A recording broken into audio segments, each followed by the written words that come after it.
Hey, what's up everybody? Just wanted to share two more mobility drills to help to free up and create more space in this region here, which is known as the mid-back or thoracic spine. So if I turn to my side and I pretend that I'm either typing at a computer or worse yet, kind of texting behind a phone, oftentimes what we do is we drip the head forward first, the shoulders round forward second, and then we kind of increase more of that arch in the back, which is known as kyphosis. Now, if we continue to do different activities like try to get into extension or a good postural position, and worse yet, try to rotate side to side, oftentimes what happens is we've lost mobility in this area and the body is going to choose the path of least resistance, which means it's going to try to move no matter what, even if it causes some degree of discomfort or pain. And the areas that tend to move is the area below, meaning the low back, and the area above, which is the cervical spine or neck, and even the shoulders. So basically the mid-back is extremely important. It's more like the linchpin in an area that is extremely important to help create more space.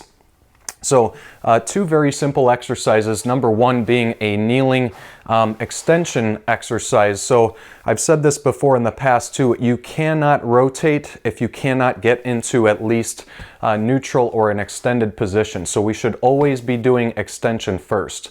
All right, so to set up, we want to make sure we have a bench and one of these rectangular pads to protect the knee if you're at the gym. If you are at home, you can easily set this up using a couch and just using one of the couch cushions to pad or protect the knees. And you could even do this standing at the kitchen countertop as well, okay?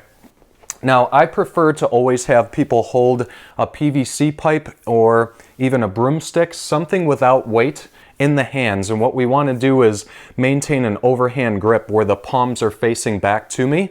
And that's just going to be a little bit easier position on the shoulder. If you do not have a PVC pipe or a broomstick, just put your hands kind of open and together. That's more of a neutral position, which is the safest or healthiest on the shoulder.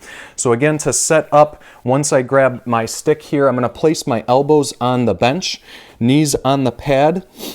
And all I really want to do is take a deep breath in, and as I breathe out, I'm just going to sit my hips back towards my heels and breathe out the entire way. So I'm basically dropping my head through the arms and the chest down towards the floor. And I'm just going to pause for a few seconds and pop right back up. So again, take a deep breath in and breathe out the entire way as I try to get down a little bit closer each and every single repetition. So again, start over with a deep inhale and exhale, bringing the butt back to the heel.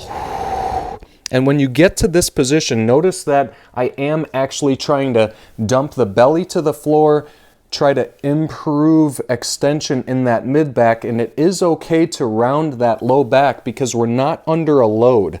A load would be something like holding a barbell across the back, like doing something like a barbell back squat. So since you're unloaded, totally fine to round the back and try to get that to improve. Now, what I feel, as I've known in the past, I have tight muscles underneath the arms, which are called the latissimus dorsi, or lats for short. So honestly, as you continue to improve flexibility in the lats, you're going to feel a little bit more improvement in your extension in the mid-back itself, okay? So you can do that exercise anywhere between 5 and 15 times without any type of pain or discomfort, and then move on to our rotational exercise.